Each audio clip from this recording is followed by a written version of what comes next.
Hello there, and welcome to the Pint-Sized Healing Podcast. My name is Max Thompson. Let's get started.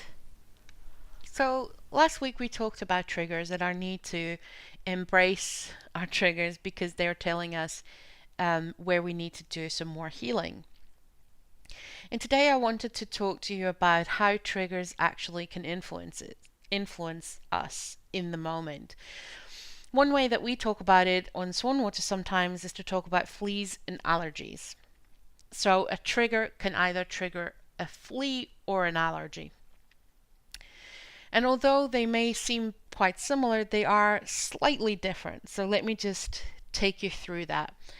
So what we describe as fleas are bad behaviors that we learned, either as part of our coping and survival mechanisms, or maybe because we observed and copied toxic behavior.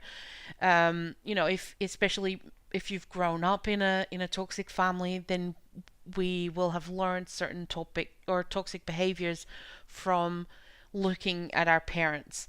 And but even when you're in a relationship or in a work situation, you will have developed certain behaviors or copied certain behaviors that were part of the norm within that situation.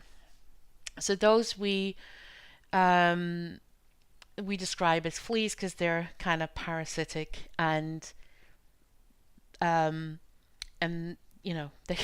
I guess they cause us to itch. But anyway, there's also a trigger can also set off an allergy, and an allergy really is a strong emotional memory or even an emotional flashback. So in the moment, all of a sudden, you can feel really anxious or you feel really scared, even though you're not right now in a situation that should make you feel like that. But the trigger is triggering emotions that are linked to a memory rather than to your current situation. I'm going to try and illustrate this a little bit better with a with a practical example. And a trigger that held very true for me for a long time, and still to this day really kind of triggers me sometimes, is a bill coming in. And that is not a trigger that you can avoid in your life if you're, adulting on a regular basis.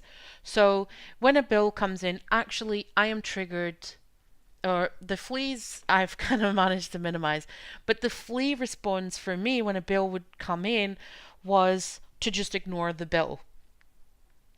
And it's a learned strategy from how my parents would manage their finances. So I would just leave the bill, you know, and it would just sit there until I would start getting reminders, and I would just wait and wait and wait and wait until I get like final notice, and then I would pay the bill. And I may add that the fact whether or not I had the money to pay the bill was not in any way related to the fact whether or not I would actually pay the bill. So, so, but that's not a good strategy. So I have unlearned that particular flea behavior, and now when a bill comes in, I just pay the bill and get it out of the way.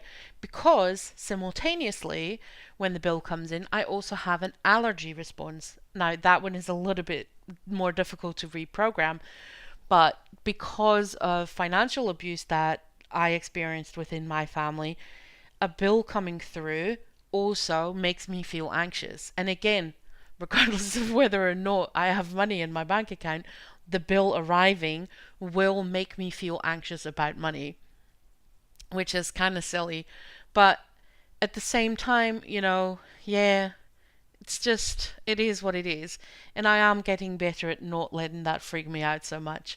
But, but that's how the two, so that's the two ways in which a bill coming through would influence my daily life. So it would give me bad behavior that I learned from my family setting, but it would also give me an emotional flashback to what I experienced in my family setting. So those are two slightly different ways that a trigger can influence you in the moment. I hope that helps you gain a little bit more understanding in how your triggers are influencing you, and I'll see you next week. Thanks.